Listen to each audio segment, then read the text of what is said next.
Because it Ready. doesn't give us the thing that tells us that it's broadcasting. So here we go. Good morning, everybody. I hope everybody who's listening and everyone you love and all of your neighbors and those you work with are safe and well during these very challenging times. I'm Harvey Rosenthal. I'm the Chief Executive Officer of the New York Association of Psych Rehab Services, or NIAPRS. And on behalf of our staff and our board, I'm very pleased to be kicking off this 3-day Tuesday morning exec seminar sessions. We have an extraordinary lineup. We have very timely topics. We have pioneers who will be presenting, and I'm happy to say all of them are part of the greater NIAPRS family. So I don't know about you, but I wake up and I don't even know what day it is half the time. So I feel like I have to give myself like a mental health screen and remind myself, am I oriented to person, to place and time? And also, do I know who the president is? Well, I do know that. And also, for those of you who haven't met our governor, we're very proud of him, and I hope you've met him as well. Since 1981, NIAPRS has served as a change agent dedicated to improving services and public policies and social conditions for people with mental health, substance use, and trauma-related challenges by promoting health, wellness, and recovery with full community inclusion so that all may achieve maximum potential in communities of choice. We're a coalition of peers and providers and peers who are providers, and our work is very personal. I'm a person in recovery, so is Len, and so is most of our staff and our board. We implement our great mission through 3 major strategies. We do a lot of work in state and national policy. We do a lot in the way of state and national training and TA and consultation. And we created the Peer Bridger model and have since been working with innovations in peer support. Our work has never been needed more, and that's why we're so pleased to offer you these sessions. This is originally a 2-day program that we do in Albany every year for 15 years. And this year, given the virus and given all the move to virtual, we consulted with each other and decided to offer you this for free and to bring you into this experience and to salvage these great presentations and presenters. So again, we hope you really enjoy and get a lot out of them and the program. I just want to say a couple of things about NIAPRS' work on the virus. We've really taken that front on.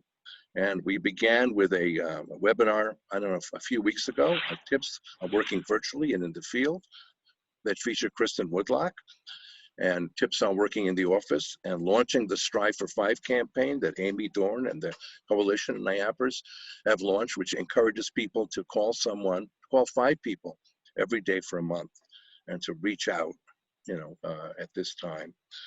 We've had daily meditations on our homepage, thanks to Ruth Cologne Wagner. I've been sending out e-news postings every day on various matters, or very often related to the virus. You'll find them all at our homepage, all of this, at www.niaprs, that's NYAPRS.org. We've had a webinar last week on federal COVID funding opportunities for providers, and on Thursday we'll have one for consumers. And we have a whole lineup that you'll be seeing. We'll have a spring and summer series of webinars that our team is working on now. The seminar, all of our efforts are supported by an extraordinary team from our office to our statewide trainers and bridgers and board members. And I want to thank every one of them for all the work they do all year long to promote recovery, rehabilitation, and rights, and hope and choice, and a full life. It's my great pleasure to introduce our Chief Operating Officer, Len Statham, who happens to be joining us on his birthday. Len, happy birthday, by the way. Yes, thank you, Harvey. Welcome, everybody. I'm so glad that we're getting the opportunity to do this seminar virtually. I was a little bummed when we couldn't do it live, but Harvey and the rest of the team said we got to do this, and so glad that we can do it virtually. So I just want to go over some things that you're going to need to know. For those of you that are on the webinar who wish to receive CEUs, you will receive a link to an evaluation form that will be sent out to you within 24 hours of the end of the seminar, day 1 specifically. And every person actually who is attending today's webinar is going to get an evaluation. Even if you're not receiving the CEUs, we encourage you to complete and return to NIAPRS, simply because we always want to look for ways we can improve. And during the session, please turn off your camera with the stop video button. For the purposes of today's executive seminar, only the presenters will be on screen. As you can imagine, having 400 people on screen is a logistical nightmare. So please turn off your video. During the meeting, mute yourself.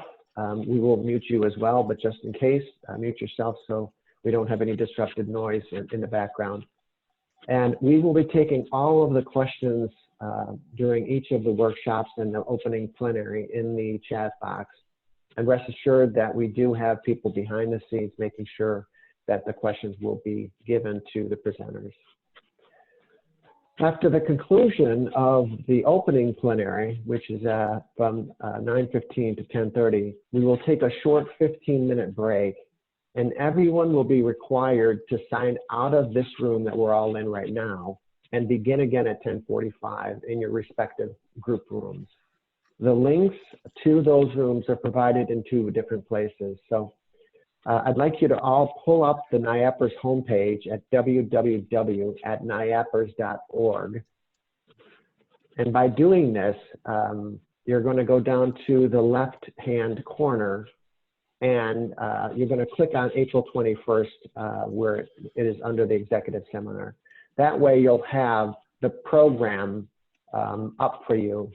You can, of course, minimize it, but the rooms will be on that particular PDF that we've got on our webpage. And again, that's www.niaprs.org. So take a moment to do that. Additionally, we will be placing the workshop rooms in this morning's plenary chat box. So just want to make sure that, keep an eye on that chat box if you're not going to go to the NIAPRS webpage. And finally, we just ask that you return after the second workshop to hear Harvey's closing remarks. The closing remarks will actually be in the wellness self-care room, which Harvey is moderating. So for those folks that are in the building a better building a better workforce, you'll want to make sure that you get off of that, get out of that room and get into the wellness self-care room. And so now on with the show.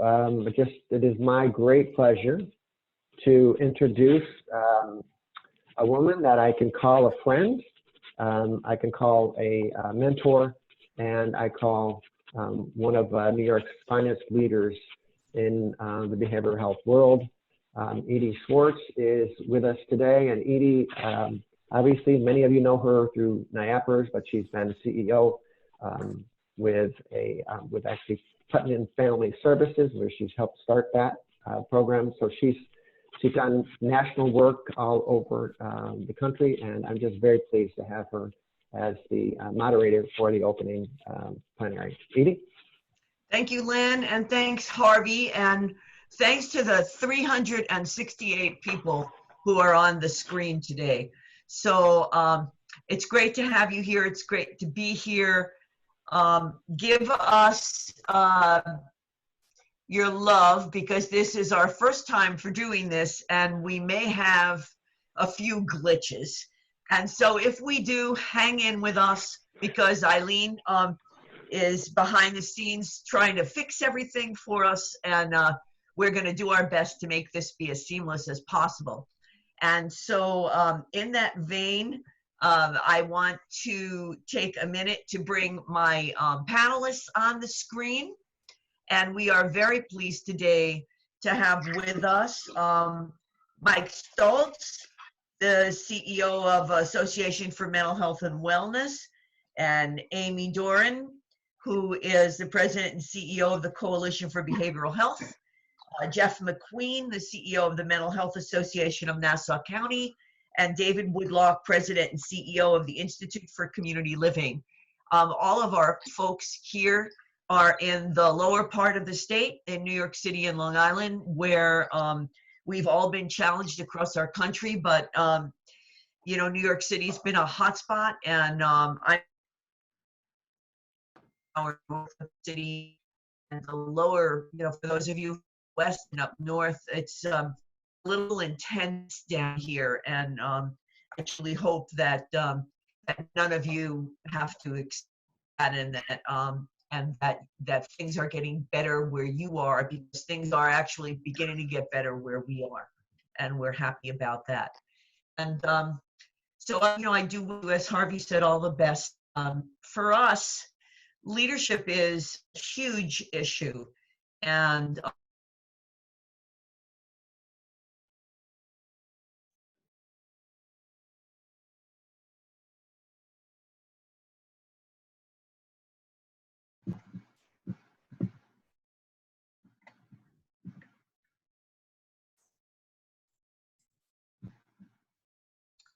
did you guys lose me completely? Yeah. Okay, so what I'm gonna do is stop talking. My connection, which never has any problem, is going in and out. So everyone asks the questions. I'm gonna turn it over to my panelists, and if you lose me again, you guys move forward without me. That's how we're gonna do it, because I keep coming back and forth. That's the second time this has happened. So I'm gonna begin by thanking everyone for being here and reminding you that we are gonna take lots of questions. And down at the bottom of your screen is a chat box. And do me a favor, if you have questions as you're listening to folks, write them in. When I'm on screen, I'm going to be looking at that chat box and doing my best to keep it up. So make sure your questions are in that chat box. And at this point, I'm going to take a minute to let everyone introduce themselves. So Amy?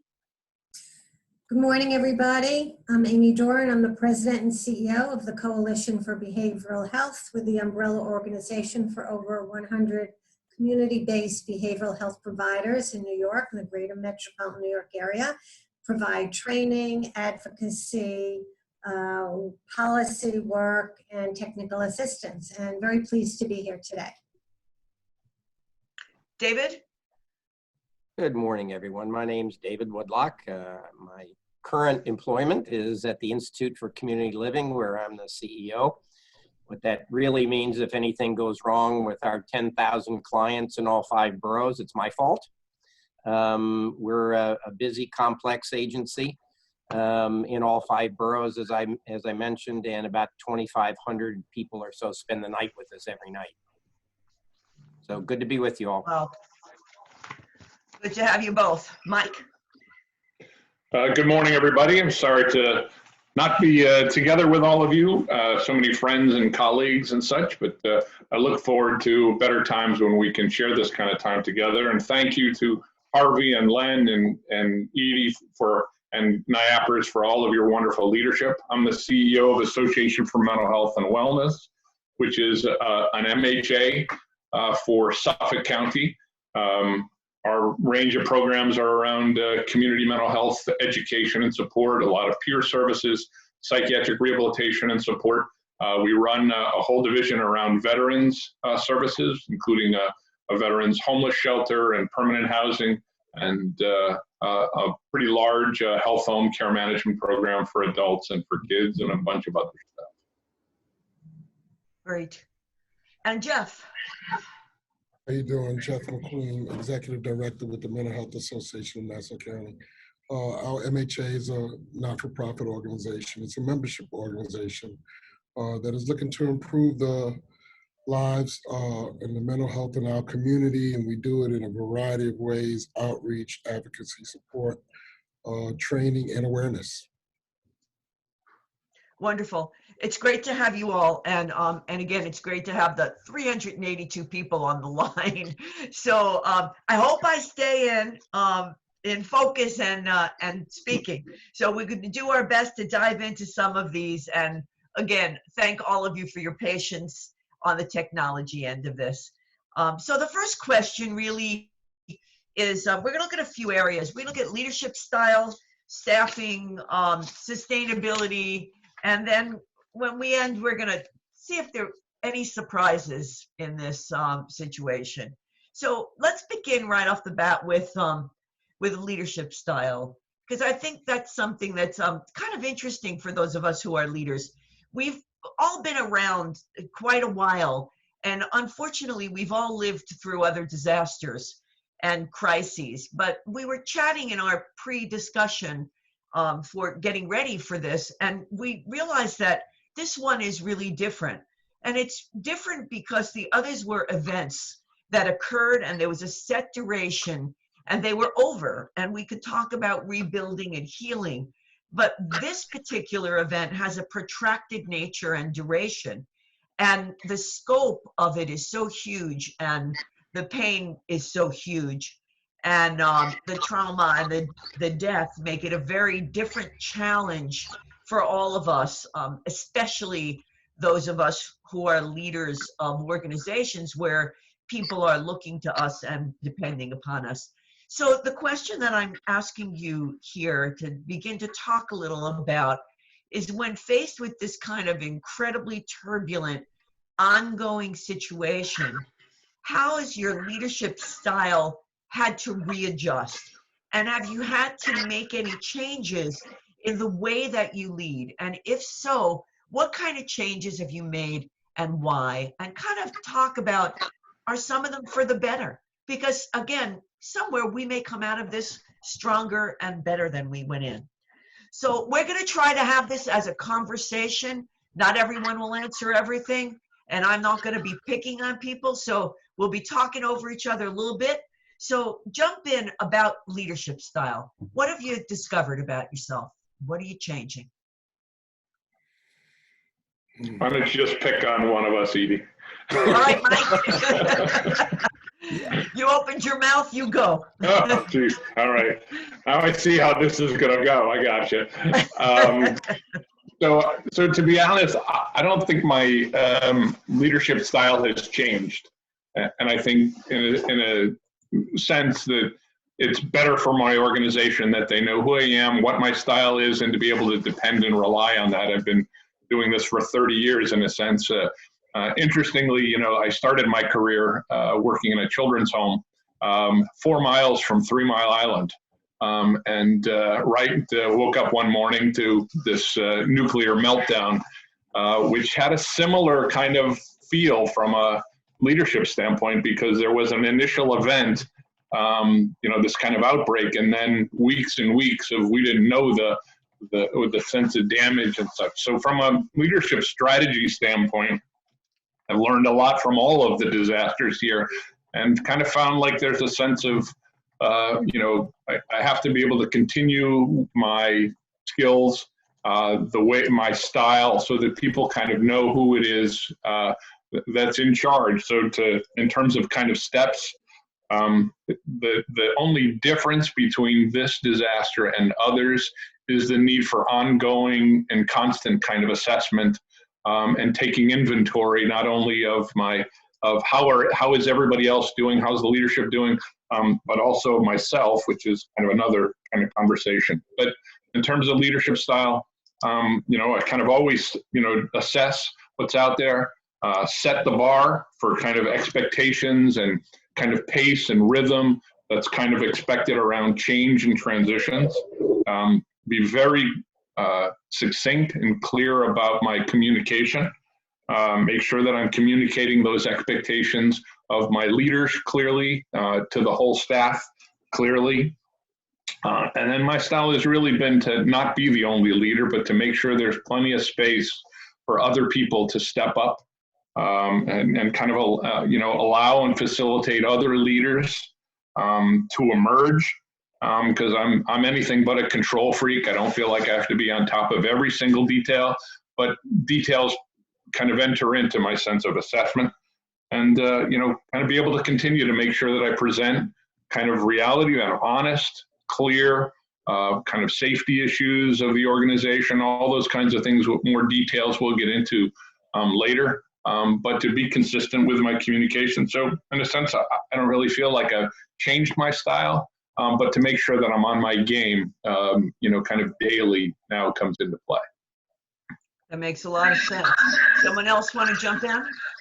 I guess I would agree with Mike about style. I think there's an awful lot been written about authentic leadership, and and sort of what you see is what you get, whatever the circumstances are. We are who we are, and there's also been a lot written around engagement, when most of that really around how do we engage, people called clients or patients. I think the same thing is true about leadership. It's how do you engage the people that look to you for help, and whatever the sort of label we might put on people, whether they're people giving services or receiving services, it's still about engagement. So I think that's been a part of how I've always seen leadership in whatever the jobs that I've had over the years. I was doing a radio interview, Mike, on Sunday, and it frightened me a little bit when I actually said I've been doing this for 50 years. So, like, yikes. I think what's changed, though, Edie, in some ways, is the tools. I don't think style has changed, but I think the tools that one has to bring to bear in these kinds of circumstances is perhaps different than you might in a more routine environment. And our agency and in a lot of places I've worked tried to embrace a trauma-informed perspective in whatever work we've been doing. And I think in instances like this, using a construct around trauma and what it does to people is really important. So, my guess is we'll probably be, as we go along, be talking about communication and the importance of communication. Certainly, rapid information to people is in as quick a time and as comprehensive a time as you can muster is right out of a trauma handbook, right? I think the same thing is true for our employees who are, we've lost some employees to this. We've had in our workforce, which is a pretty substantial workforce, we have pretty close to 1,400 employees. Between clients and staff, we've had just under 500 people affected by this. So it has touched this agency deeply and pervasively. Style, I don't think style has changed. I think some of the tools that we've had to bring to bear to do some of that has changed a little bit in this during this period. But I think communication has been a really big part of that, and I'd be happy to talk later about what that sort of meant to us.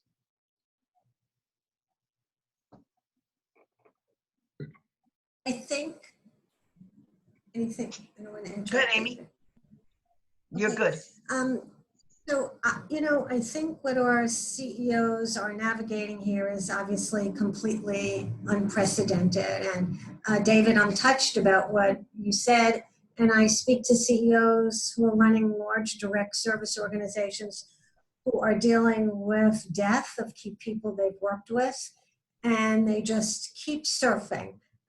This pandemic requires surfing and going with the waves. And I think the two qualities that I'm most impressed by and are so important, one is equanimity, at least on the outside, and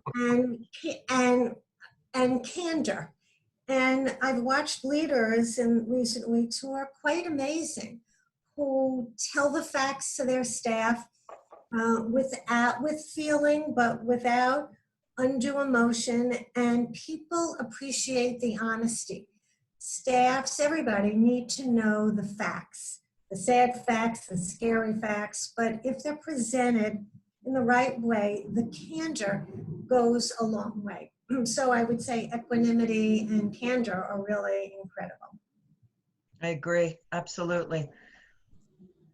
Jeff, do you have a word or two? Yeah. Or 3 or 4 or 5 or 6 even? What they said, what they said, ditto. No, yeah, all of you guys are hitting the nail on the head. I don't believe that my style is, I've always believed that you manage things and that you lead people, right? I don't think that you can manage people. I think you lead people and you manage things.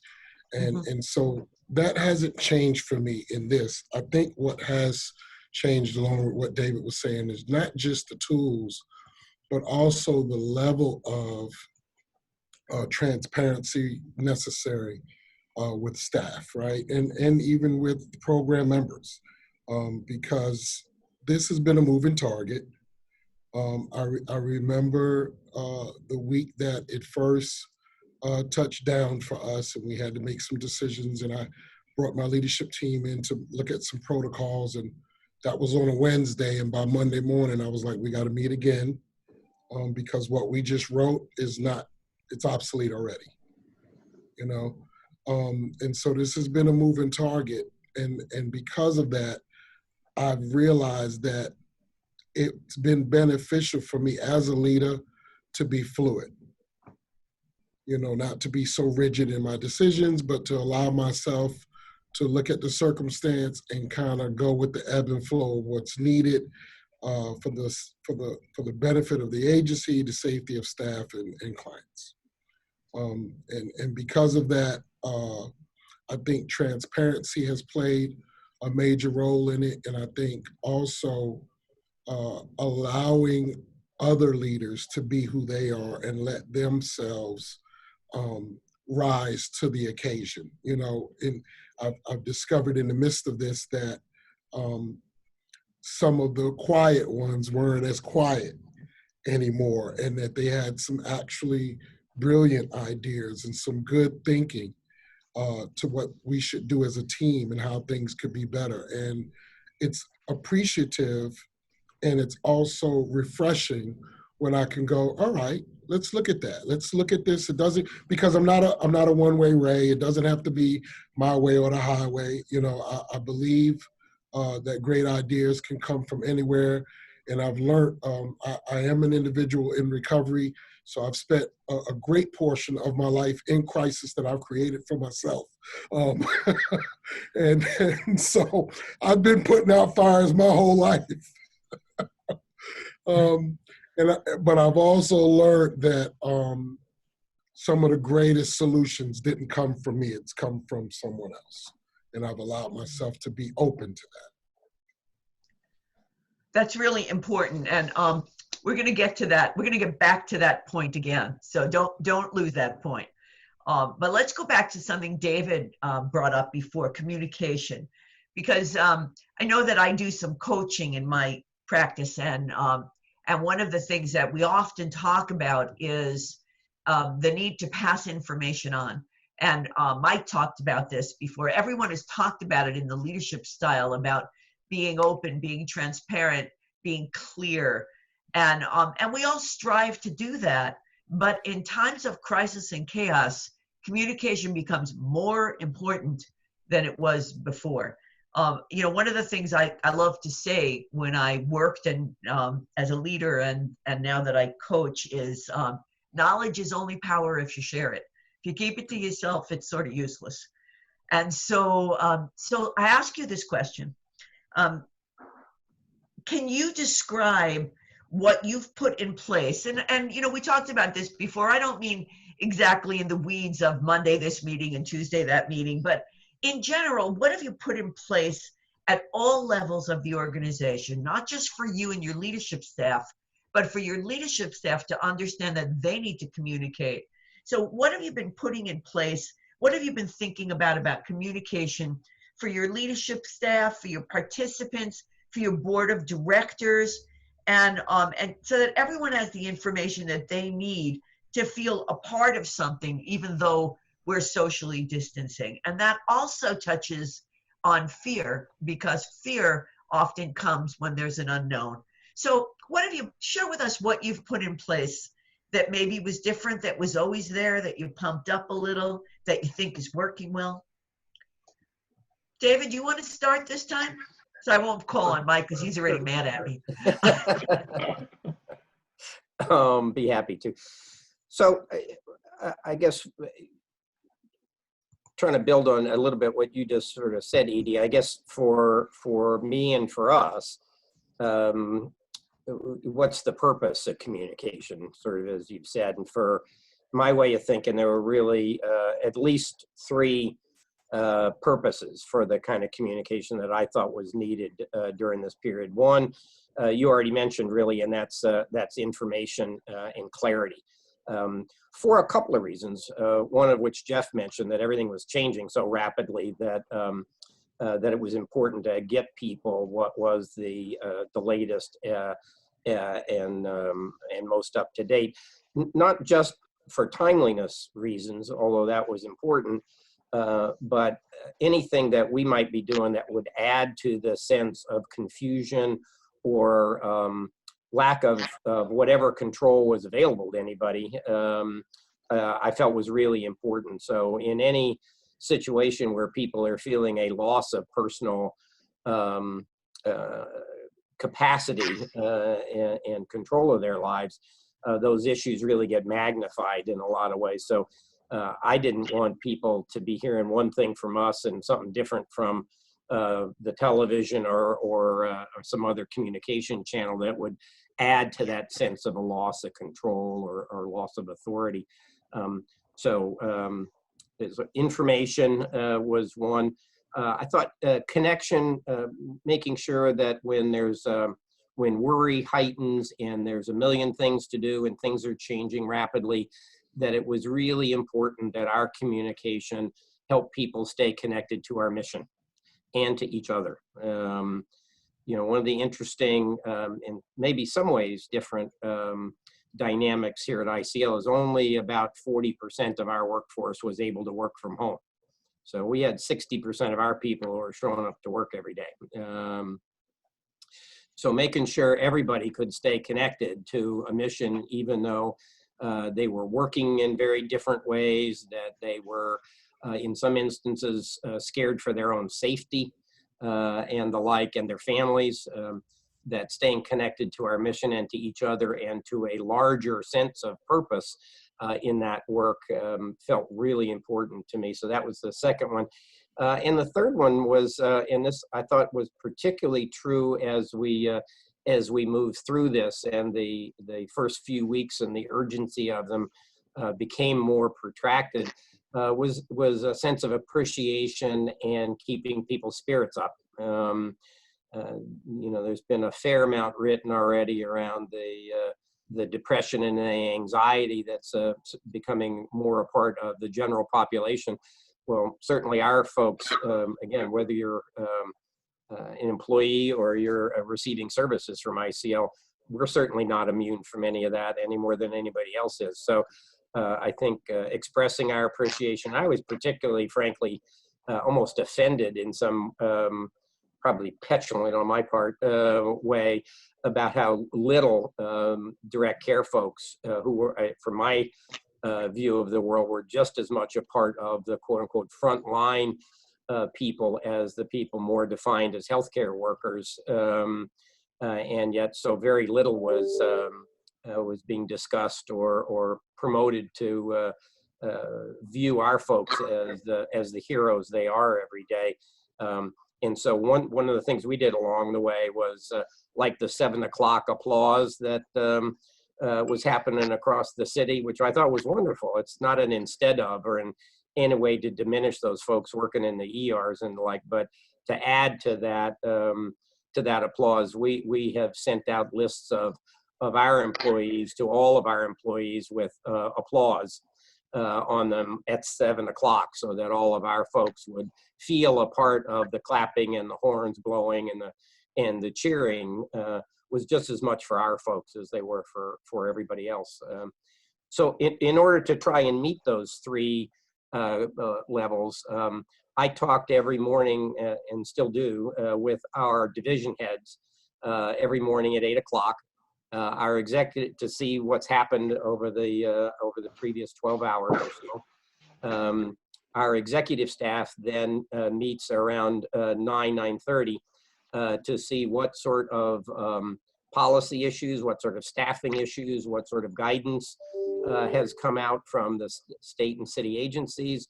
What do we need to clarify so that we could have a rapid and coordinated response to the whole agency? Out of that meeting, communications would happen across the agency. And then again at 4 o'clock in the afternoon, our executive staff and our division heads meet to see how those communications, whether or not they were effective, whether or not they got shared with everybody. They often including talking points for supervisors to be able to talk to their staffs about, so that we tried to translate a lot of the sometimes both bureaucratic and sometimes very technical guidance that was coming out from the government agencies into plain English, so that they were more understandable for everybody.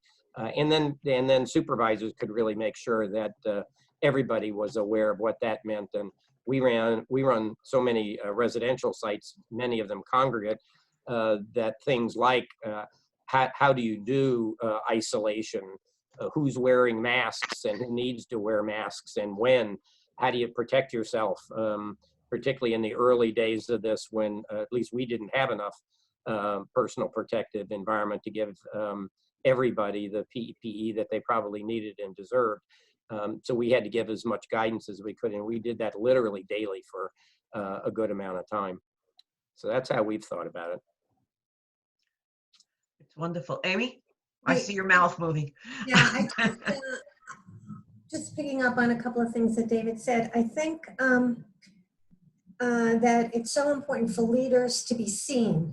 You know, typically, especially in large organizations, leaders meet with senior people, but I think it's so important for everybody. And David's reference to direct care workers is just unbelievable.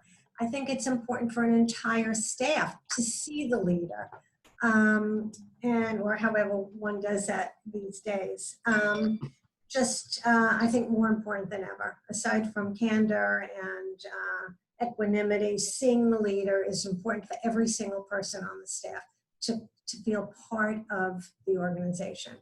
And a team is great in the good times, a good team, and even better in the bad times. So I think it's just so important to remember that.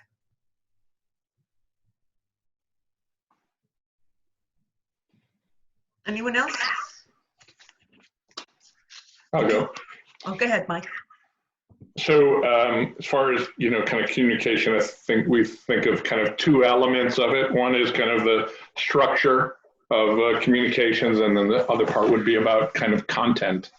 So under structure, you know, is, you know, as I said kind of before, and it has been discussed here, is, you know, kind of gathering your executive team, you know, and for us in this process was just like David spoke about, daily huddles. We call them huddles. Would be check-ins, usually the end of the day, sometimes beginning of the day, went right through the weekends as well, Saturday and Sunday. You know, to focus on mostly on safety. At the beginning was mostly about safety and emotional check-in and such. The sense was, you know, that what we did as an executive team, we expected to mirror as people convened, as each director convened their own teams and such. So that was the first kind of structural change. The second would have been kind of every Friday is our all-staff meeting, still has been. As David alluded to, a lot of shout outs, credits, thank yous, gratitude, pointing out, you know, the strengths of what's happening and what people are doing. Kind of the third kind of sense of structure would be the, you know, I think our agency has always relied on, promoted, and kind of been strong in the concept of supervision. So to be able to make sure we reinforce the regularity of supervision, add to the content of supervision, you know, clarity about kind of what the objectives were for clients, for our work with clients. So to hit 100% of our clients, make sure we're checking in on absolutely everybody's safety and security. So those kinds of things, you know, in terms of, you know, the structures were going to be there. There'd be a feedback within every program to make sure we're finding 100%. And if we didn't find one person or two people, what's going to be our strategy to make sure that everybody is safe and that we're making connections. On the content side, kind of first, as I said, was always in every meeting, you know, from my meeting further down is about a check-in, emotional safety, things that are happening with people's lives, people who have been effective, someone who's had positives themselves, been exposed, need to be in quarantine, lost someone. So that check-in is the lead-in to every meeting. We have conversations about early on, less so now, about cash. So I wanted transparency for everybody in the organization to know we're okay. Because lots of people had family members who were losing jobs and were worried about their own kind of economic and financial security, where their next meal was going to come from. So wanted to be able to make sure that that was clear from top to bottom. And if there were ever concerns about people losing job, transitioning their job, what would happen if I got sick, all those kinds of communications that I would call under that kind of cash and financial security. Competencies. So we wanted to make sure that in this transition, what were some of the new expected competencies? So a big one for us was I put out there and expected everybody to become a COVID expert, not in the sense of disease, medical sense, but if you were exposed, what were you going to do? If you hear from a client, their fear of being exposed, what were they going to do? Who do they call? What's that process look like? What are some of those symptoms? So that was number one. The second area of competencies that expected quickly was about food security. As we started to hear quickly about people being afraid of lack of food supply, toilet paper, all those kinds of things, how to be able to access those kinds of things. So those competencies were kind of new sets of competencies that we wanted to make sure everybody, and that wasn't just direct care. I had similar expectations of administrative staff, that you work for our agency, you're a go-to person in your family and your communities. So we want you to be as expert as well. And kind of the last C in terms of kind of content would be about self-care. So we did a lot of stuff. So just much like NIAPRS is doing, you started early on with daily meditations in the morning are available. We have a Thursday lunchtime break with a comedy break. So I'm connected to some people in the comedy world. So we have a featured comedian every Thursday. And staff are doing a bunch of other stuff together, yoga together, self-care together, exercise together, things like that. So to make sure there's lots of conversation and opportunities for people to practice self-care together. So those would be kind of the content of communication. Excellent. Excellent. Jeff, you keep going last. That's not okay. Everybody's going to be stealing your ideas. No. Next time you're going first. You're such a gentleman. That's why. I don't think there's much more that I could add to what they said. I think the timelines might be different, but the model is the same. Meeting with staff on a regular basis. I think the real goal is to make sure that we're kind of this one team, one voice, right? I want to make sure that the message that comes from the top sounds the same as it goes all the way throughout the agency and into the hands of those that we care for. I don't want anyone to have to make up a script, right, on what to say or how to think this through. So we try to make sure that everyone is, as Mike said, this COVID expert. So everyone knows the moment something transpires, I don't want you to have to wonder what to do. There's a protocol, we wrote it, it's written, the ink is dried, right? Like, as what they say, the pen's been lifted and the ink is dried. It's kind of there for you, utilize it, and memorize it. We're doing some support groups. So we kind of broke it into some different stuff. We have a men's group and we've got a women's group so that the men can talk about whatever it is they need to talk about. If they're home all day with their wives and they need to communicate that, they can have that moment to say whatever they need to say. Women being home with the children and them not going to school and home with their husbands and they need to say whatever it is they need to say. So we took off the hats and there's no big I's or little U's in these groups. We're all just individuals trying to survive this thing that's happening to us, and here's the support group, right? So we broke that out into men, women, into everyone. And then we've also got some stuff where we have some outside speakers come in that are able to help navigate some of the conversation into some real trendy light your candles? Do you have your incense going, stretch and breathe, and this soothing, calming, meditative role that allows everyone just to kind of have that moment of, okay, we're all right. Like, we can do this. We can make it through this. And so I don't know. I didn't actually do this with COVID. I've always got on my computer in the morning to give my team a shout out and words of affirmation and support. And so naturally I've had to ramp it up, David, now, because I've got some that are in the way of harm. They're in the way of harm, and I need to let them know that this isn't average, that this is not an everyday thing. This is special. And I want them to know that it's special to me. So I definitely make acknowledgement of that. And I applaud it through so all staff can see. Not only that, but also all staff can chime in and give them their praise as well, so because it's well deserved.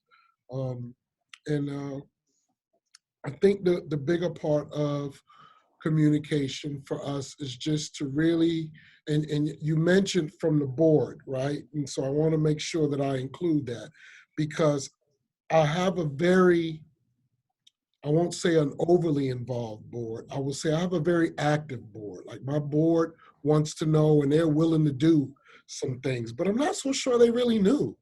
I'm not. I don't have a board that's built of CEOs of behavioral health organizations, right? I've got bankers and lawyers and CPAs, and so I'm not so sure they really understood what this meant for us and what we needed to do. And so they were looking for that communication from me as well. They were kind of like, what we want to help, but what do we do? Like, how do we jump in? It's kind of like standing on the sideline saying, put me in, coach, so It's a great analogy.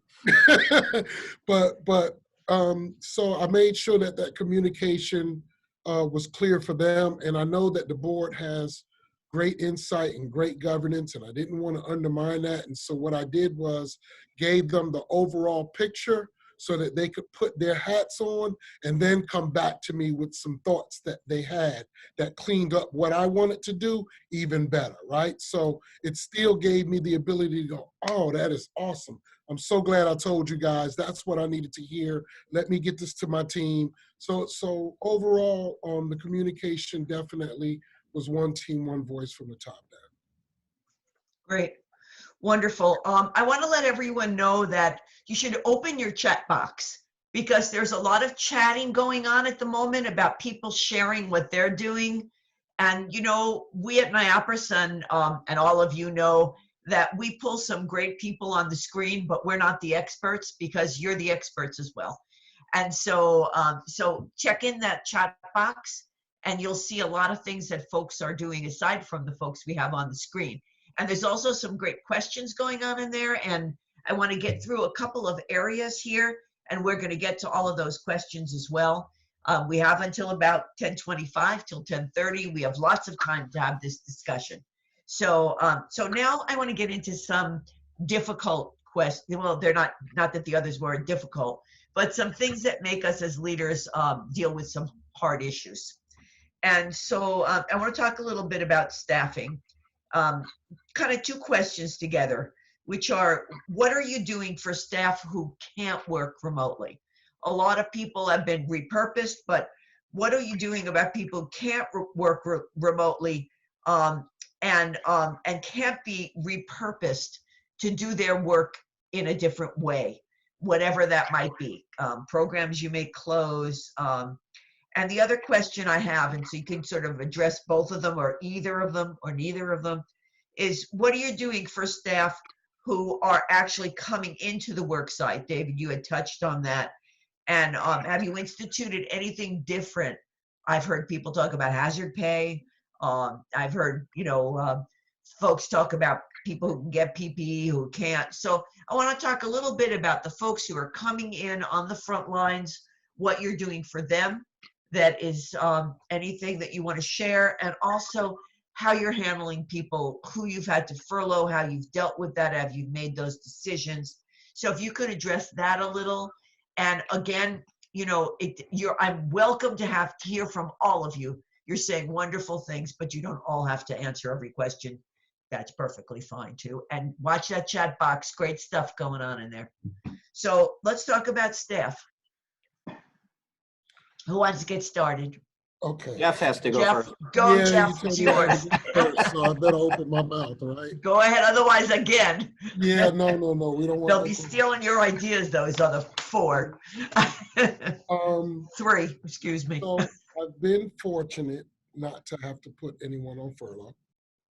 So that's one thing. Or let me say yet, right? I should, because I had a conversation with Mike earlier about some other stuff, and I was like, oh no, we haven't had that concern. And no longer, sooner than I hung up the phone, I was calling Mike back. Oh my God, this is what happened. Let me tell you. So let me say yet. We haven't had to put anyone on furlough yet. We're operating probably about 70% remotely. So I do have 30%, 35% in the field and working. That's because we do operate CRs and we do have a clinic, and so people still have to come get medication. And so what we've done is we've offered hazard pay for the employee. So a week after applying, and I don't want to stir up anything, but I'm just going to say, for the sake of knowing, a week after applying for the Paycheck Protection Program, we were approved.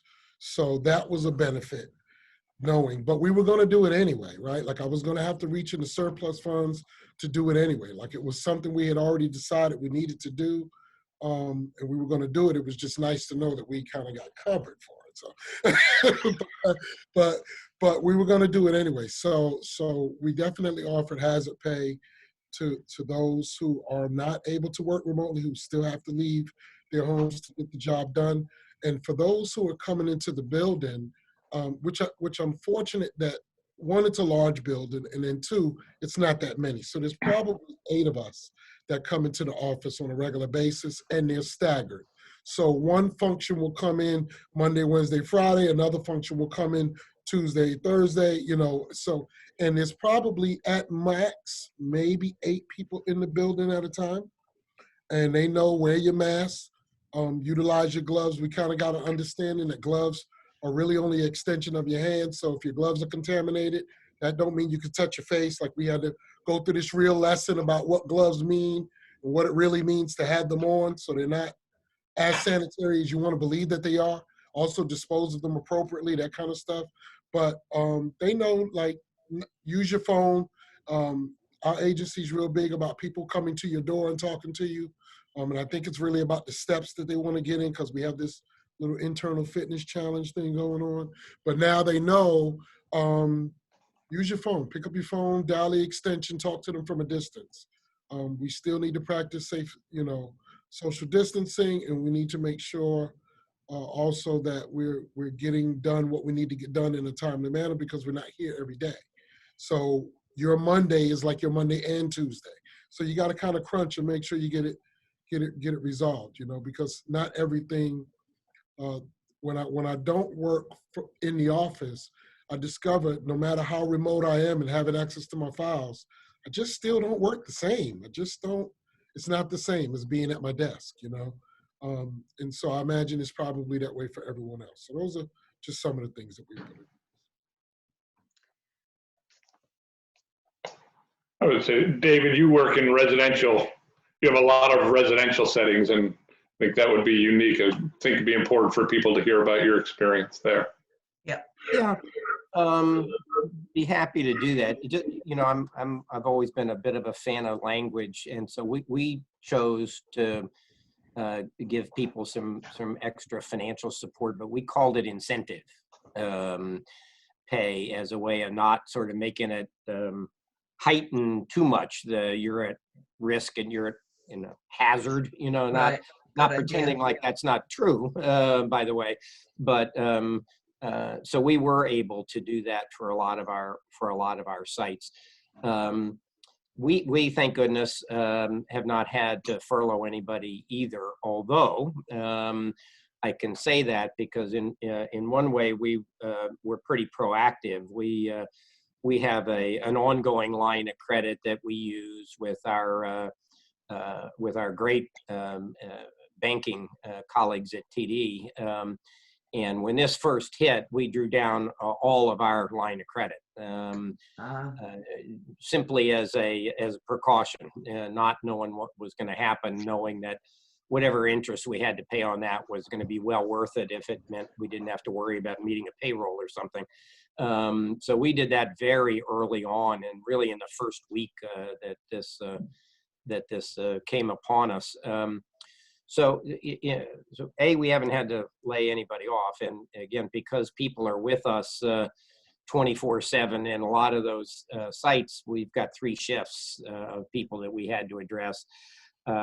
I'd have to say it was, we run a number of mental health shelters for homeless individuals in the city, and that group of people has been, on one hand, the most extraordinary. On the other hand, they've been some of the biggest challenges. The people coming in and out of the shelters, no real ability to sequester people early on. So when you look at our data over the last 6 weeks, you can actually see sort of the spikes like that. When a couple of people got COVID in one of the shelters, a good number of people got it, including the staff. So we really struggled with staffing at some of our shelters. That isn't a big surprise, I guess, if you think about the dynamics of what happens in a shelter. Again, on one hand, I agree, nobody really saw this, at least in my world, saw this kind of event coming. So I can't say we were particularly prepared. We didn't have tons of masks and gloves lying around. I sure wish we did. I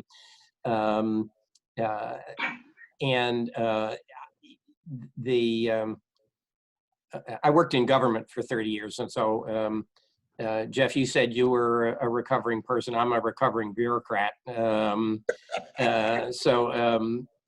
worked in government for a long time, and it still strikes me that it was really a failure on government's part, I think, to think about more exhaustively about vulnerable populations.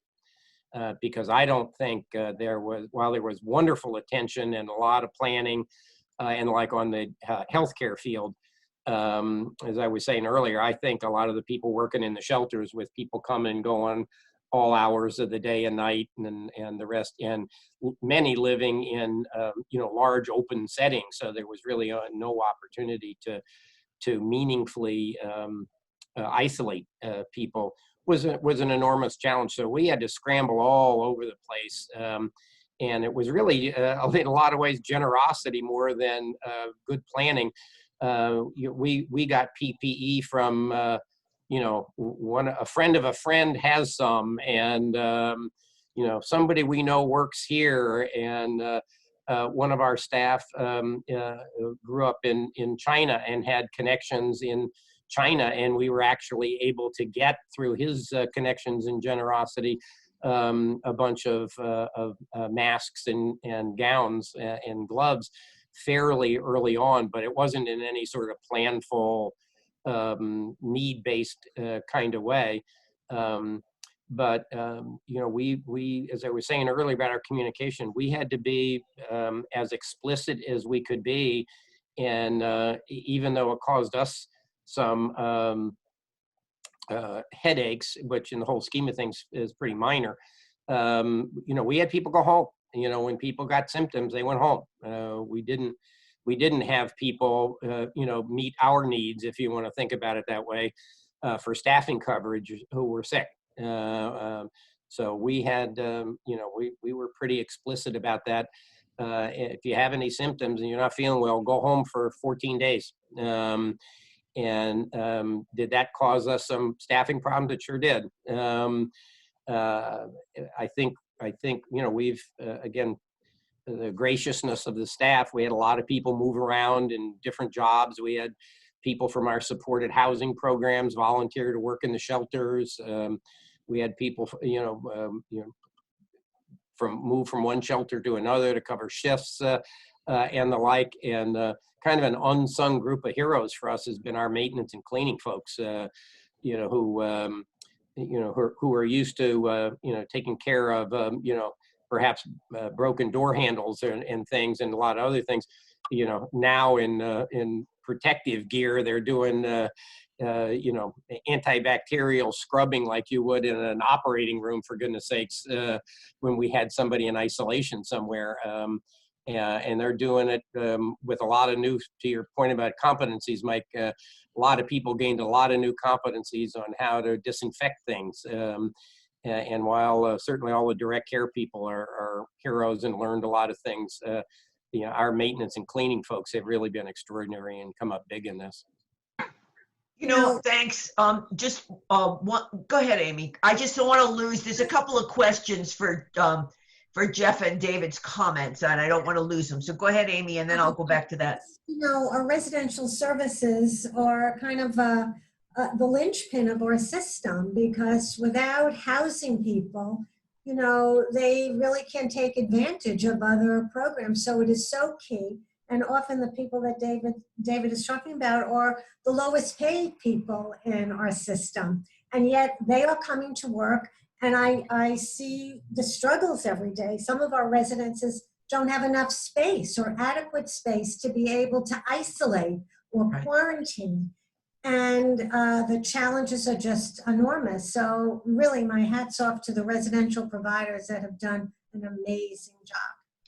So there was a question about residences. There's a bunch of questions that I'm going to get to. I've been writing them down when you see my eyes dart to the side.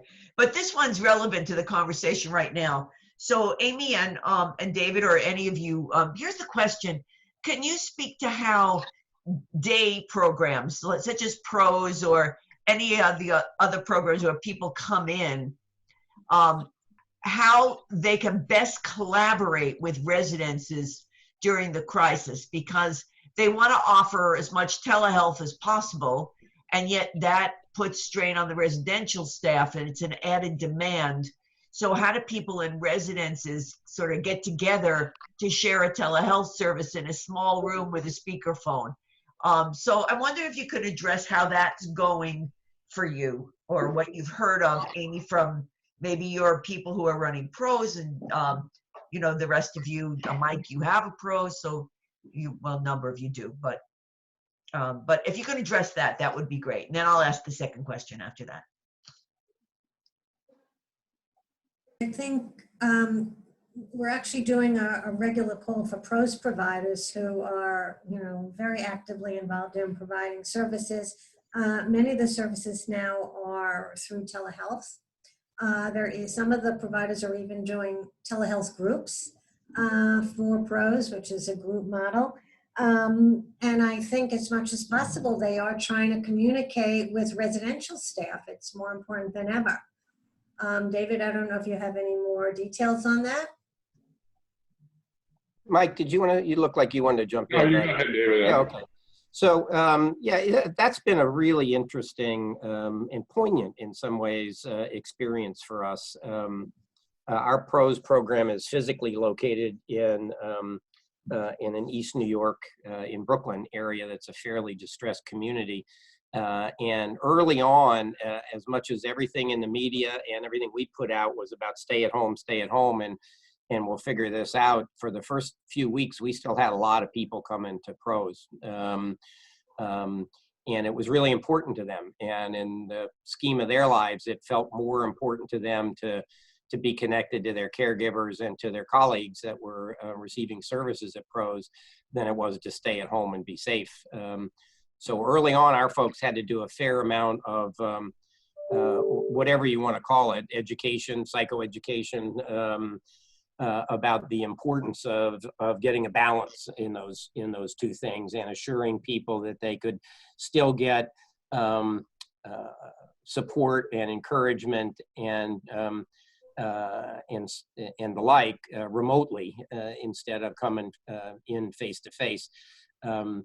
That took a while, and you could almost trace over time that number kind of went down over the course of a few weeks. But we're still in contact with all of our PROS clients on a daily basis. The billing stuff is a challenge from a financial point of view. We are working with, we run enough residences that we are doing small social distanced groups in the residence through many of ours, not all of them, have a video capacity, laptop that we can put in the front of the room and things like that.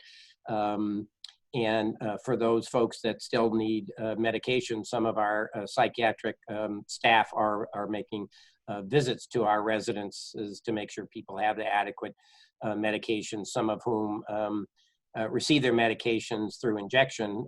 So our psych staff is actually going to the residences and on occasion even to people's homes to do the injections on the front porch on occasion even. So it's, yeah, that, you know, PROS is a real challenge. And I think of all of the financial issues, that's probably at the end of the day is going to be the most substantially financially affected for us. So if I could jump in too. Sure, Mike. One is that, you know, just working off of one of the things that David's saying here, I do want to make sure we give a shout out to our OMH and DOH leadership, because I think, you know, the rapidness, if that's the word, which they shifted to telehealth in PROS, HCBS, Health Home Care Management, ACT teams and such, how quickly our OMH and state leadership got out there, I think, you know, so that we could all, you know, keep continuity of care with our folks was really excellent. And I agree with David, we're all concerned about long-term sustainability, which may be another part of this conversation, but that we could go ahead and sustain these kinds of relationships is important. One of the things just about PROS that kind of came into really being important, I think, in this is let's be clear what PROS is and what it isn't, right? Because for some people, they have 1, 2, 3, 4 other people in their life, whether they're helpers, you know, peers, case managers, residential staff, things like that. So there's lots of people in residential care, for example, who are in that role of helping people on safety, support, security, food, all those kinds of things. So PROS doesn't need to do that, doesn't need to replicate that kind of stuff. So I did see one person kind of in their chat box talked about how do we still keep the eye on recovery. I'm changing their words, you know, and really that's what PROS is, a rehabilitation and recovery intervention. So the piece around PROS is still about what's the goals that you are working on in your life, work, learning, social health, roles, leisure, things like that. And to stay in that frame for what PROS is and what PROS isn't. So that was kind of really important to kind of be clear, because PROS does kind of get bastardized into being all sorts of other kinds of things like a CDT type program or things like that. And that's not what it is. And we wanted to kind of keep clear on what the mission of that, we have 2 PROS programs, are about. So in order to kind of, whether it's a residence or people's homes or things like that, a piece that we have done with every client has been you know, kind of a tech assessment. So with everybody, part of the conversation is now we're going to transition to telehealth. Just because we're now going to be looking at you or talking to you on the phone, that doesn't mean that you're going to be able to, you know, benefit from that experience. So it's really a more protracted conversation about, you know, now so many things happen on this, you know, on a telephone or visual or whatever. How is this going to change our relationship? How can we make that work for you? So there's a lot about kind of, you know, the protocols of working. You know, if you're in a residence, you may not have privacy. So just because you can have telehealth communication, you know, you may have 10 other people around in your backyard. Well, that's not, you know, that's not going to be really productive in the same way. Working with kids, you know, we found a lot of, you know, the kids that we work with in health home care management, you know, had so many people calling them, their schools, their coaches, their whomever, that you know, the role of who's the case manager, why are you calling me? You know, that really kind of got crowded out. And now we had to kind of say, so if this is our role and this is what we're going to talk about, let's get in the right place to be able to, so the tech assessment kind of, you know, was a big part of these kinds of things, whether it's PROS, residential care, treatment care, care management, things like that. Remember after the people with mental illness that did well were part of PROS programs. And it was the community binding that helped them. It was people with mental illness that weren't engaged in program that did not do so well. So PROS clearly has an important role in this. I'm answering all the chats. I'd like to just let everyone know that we are not disregarding you. I can't even begin to tell you how many questions are in the chat box.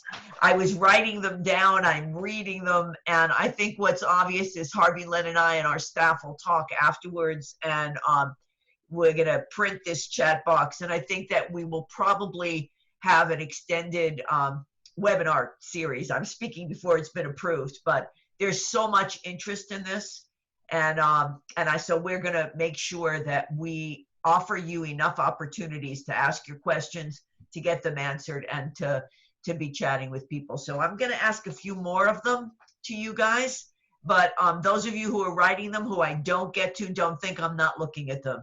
I am. That's why you see my eyes darting all over the place, but we're not going to have enough time today. But we will be definitely bringing this topic up again and having opportunities to have a give and take on it. So one of the questions I do want to get to, because I think it's a nuts and bolts question, it's a good one, and that is for those of you who are giving incentives, how are you affording them in this time of all money being cut back? And it may be just that, like the government, we're printing money and getting it out there. So can you just, a couple of you, address that one before we move forward with some other cash flow issues? Yeah. Go ahead, Jeff. Go ahead, Mike. Huh? Go ahead, Jeff. The question was to you and David because you spoke about it. So how are you paying that incentive pay? Where are you finding that money? Well, initially, like I had said, the organization was financially stable and we were doing well. We have a surplus of funds. For lack of a better terms, my board has deep pockets. The board has done very well with board designated funds and the investments and the money being sustainable. And so when we got to this place where we knew we wanted to create an incentive for those who had to continue to take risk, we decided that if we don't get any type of loan or backing from anyone, that we're going to do this anyway, that it's just the right thing to do, you know? And so that's the decision that we had made.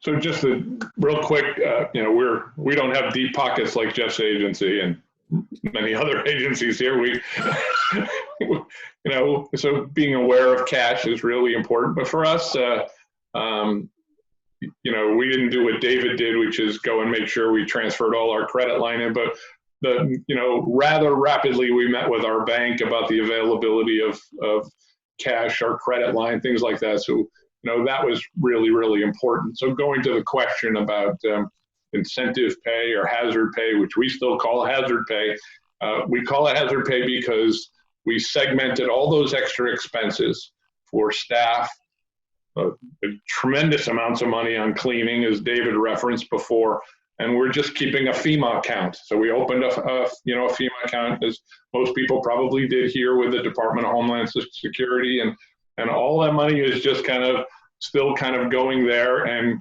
you know, hopefully, you know, we'll be able to expense it and get reimbursed at least for some of that. So it is a wing and a prayer, but as Jeff said, you know, you have to do the right thing. So hopefully. Yeah, can you talk a little bit more about cash flow and about what else you've done besides your line of credit and the FEMA account, and Jeff getting the paycheck protection? You know, it's certainly on everybody's mind is short and long term. And even though this is a major issue, I want us to end on better note than cash flow. So if you could sort of quickly address what you're doing these days to keep your organization as solvent as possible, then I want to move to us visioning a little bit about what we're going to look like after this is over. So let's talk a little bit about cash flow. And again, I'm sorry if I'm not getting to your questions in the chat box, but we will, I promise. So let me add 2 cents anyway to what Jeff and Michael were saying too. Was there a certain amount of risk associated with unbudgeted,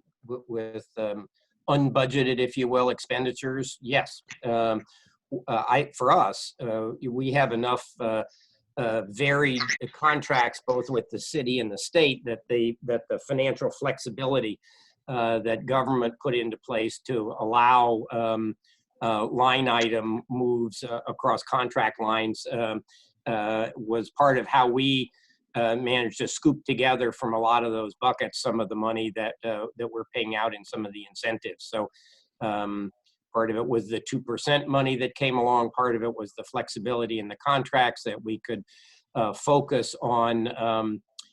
We have 6 ACT teams, for instance.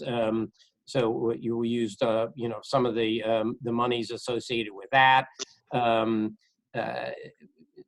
Really tried to look where there were unexpended funds that would match up with contract deliverables, and did a real scouring of those contracts in the context of the flexibility that state government allowed. So that's sort of where our money came from in those kinds of ways. Certainly grateful for that. We've tried, it's a balancing act, because on one hand, you certainly don't want to communicate to the staff at large that this is a time to be sort of a Scrooge about things. And nevertheless, we have done what we can do to control funds expenditures when we can. So our finance folks are being mindful about that, negotiating sometimes with some of our larger vendors to put off payments to some of the vendors in collaboration with them, which has at least helped us manage the cash flow issues. Our board, I'm also very proud of, has supported our buying meals for the staff that are showing up to work on all 3 shifts once a week, as a way of saying thank you. So that's is not coming out of our general operating funds, but it's another way to say thank you to folks that I hope that they'll hear. We are not so far, although probably like Jeff, I think the phone could ring any time. We have not had to have any staff reductions associated with making ends meet, but that option is certainly on the table, I'm afraid. Yep. Amy, have you heard more from some of your members? Have you heard some of these things? I know you've had meetings with them around this issue. Certainly, I think the revenue losses, in our last survey, they went from 30,000 to 100,000. We're about to come out with another survey, really trying to track this. People are worried about cash flow issues. And I think, people are doing similar to what David did. And certainly lines of credit are very helpful at a time like this. And I think agencies are stretching to take care of their workforces, and that's what you have to do. And so I think that our sector was struggling before this happened, really trying to maintain, sustain amazing services with the increased cost of doing business and very stagnant rates over the years. And I think this episode, for many agencies, is really, really very terrible. And I know some agencies are struggling with whether or not they're going to survive. And I think the coalition will be doing certain things, taking on certain initiatives to hopefully help CEOs with these issues. But I think it's very troublesome. And in the year I've been at the coalition, I saw very clearly that our sector, we all saw it from the 3 for 5 campaign, which really was one that was so unified among all coalitions. We didn't get funded for the 3% over 5 years. And I think that is very, very damaging to our sector. And I think we're going to emerge in a very different way, and we really need to be thoughtful to strengthen the sector, because the mental health needs are going to be enormous. Restaurants may not open quickly, nail salons may not open quickly, but there's going to be a huge need, I think, for recovery services. And I think we need to make sure that the sector is strengthened and be able to provide what's necessary. You know, there were a lot of questions around this issue, and we have about 7 minutes left. And in that 7 minutes, I'm going to put 2 or 3 things together and ask you all to kind of sum up a little until we pull together more webinars on these topics. And especially also, God knows I want to end on a higher note, but I'm not negating at all what you've said. So there was a question in the chat box that Mike picked up on about what possibility is there to try to make a new opportunity for recovery through this COVID crisis. And then I wanted to ask as well 2 things. One was if we could vision for a minute, because vision's something that we're really important to leadership. We often vision, and we don't know really what we're going to look like, which is kind of what you're saying, Amy. But I think it's really important that we be very thoughtful about what we look like. And so how can we use COVID to promote recovery? How can we look at this crisis as a time for change? And if there's any silver lining in it, what are we finding that might be surprising us now as leaders in our organizations and in our sector that are going to help us to move? Because there will be a beyond time. There will be a time, whether it's a month, 6 months, a year, 18 months, there will be a time when this is behind us. And how will we emerge stronger, more recovery oriented, and in a better place than we are now? And that has pulled together about 15 questions. I'd like you all to kind of leave us with a little bit of your thoughts, because I know you've been thinking about this. I'll jump in a little bit here and, try to be succinct here. So one is this is a mental health, this is a health event and a mental health event without doubt. And it's a people event. So whether you're a staff provider, recipient, administrator, whatever kind of role we are in this, this has affected all of us. And one of the kind of learning pieces out of this, going to the recovery question, is that and I've been through several such kind of urgencies, crises, is there are some people who really step up, and respond incredibly and see these as growth opportunities. And there are other people who kind of succumb to the stress and distress here, only hopefully to be able to learn about themselves, later. So there's no question. The questioner is right on target. It is an opportunity on a recovery sense for all of us. It's an inspiration point for growth. I learned from my experiences by 3 Mile Island, the 2 or 3 or 4 months that we were worrying about that, and I worried about my long-term health effects, which in fact I was impacted by that event in a way that changed my life. So there always are opportunities that come out of these. In terms of the second part of this, Edie, about kind of looking ahead, we don't fully know while we've all talked today so far about kind of a response here, the next part for us as leaders is kind of looking ahead and going, well, what really is going to be the fallout from all of this?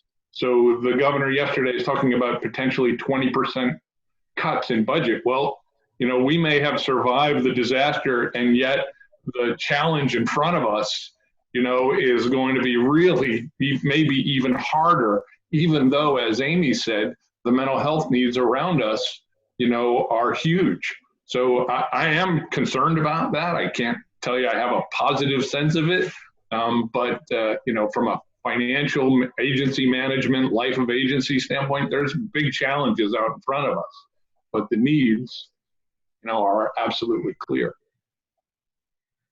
Again, we only have 5 minutes, but I'd love to hear from all of you. So, David, Sure. just So, a minute or two, I'm so sorry. Sure, maybe 2 quick things. One of which is, somewhat like Mike said, I've been very pleased with how much public discourse there has been around the psychological and emotional dimensions of all of this for people. I thought the governor in particular has spoken eloquently about what it sort of meant for him and his family, for instance. So the more that more people talk about emotional well-being and the lack of it, I think the greater the opportunity for destigmatization. This isn't about some other class of people. This is about all of us. And so I think the opportunities for moving the needle some around stigma, around mental health related issues is an opportunity for all of us. I wish there were, frankly, more of a 9/11-like campaign around self-care and emotional well-being for people on all over the place, rather than just talking about it. But I think that helps. I would not be surprised, while there may be some cuts, that I'm equally worried as Mike is about the potential for some rather draconian financial implications on the other side of all this.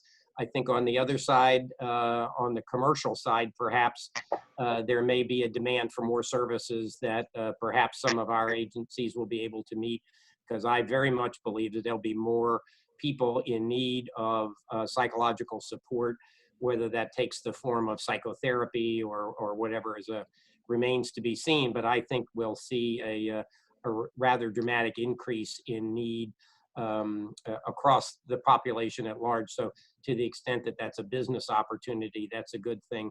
And I guess lastly, for me, we've sort of prided ourselves, I hope with justification, on being person-centered.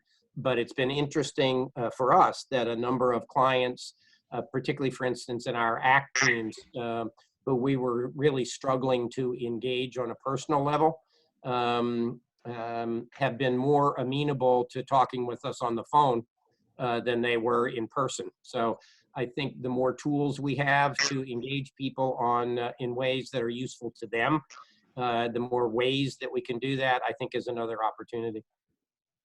Jeff and Amy, I'm going to get to you, but I sound like Amy from Democracy Now! We only have a minute left. So, Jeff, if you want to give us a few last words of wisdom. Just, we are all in this together, and there are opportunities in any emergency. I mean, things start and they remain. Things that took a long time to change on a dime, like the use of telehealth. I've been getting some very good feedback about it. More clients are showing up for telehealth visits than they did in person. But I think we're entering a new normal, and I think there are opportunities, and we'll have to work together to make it successful. Wonderful. Jeff, final words? Yeah, so I've read in the book that pain is the price most of us pay for a new way of life. They also say that if you want something you never had, it requires that you do something you've never done.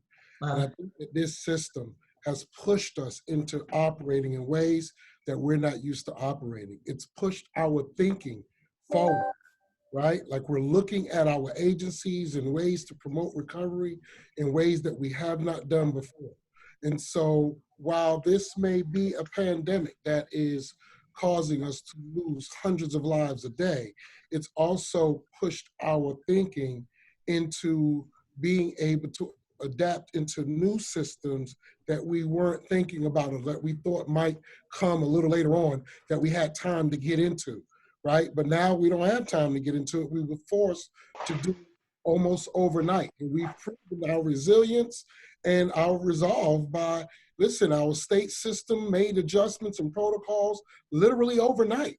Our systems adapted. We went out and bought computers and phones, and we made them changes almost at the drop of a dime, right? So we've already proven that our system has the flexibility to change when needed to, and we've also proven that our hearts are still in the passion to care for those that we care for by making these changes as quickly as we have, right? So I think that we're going to Nicely done. I honestly believe that we're going to come out of this better than we've come into it. What beautiful words to end with.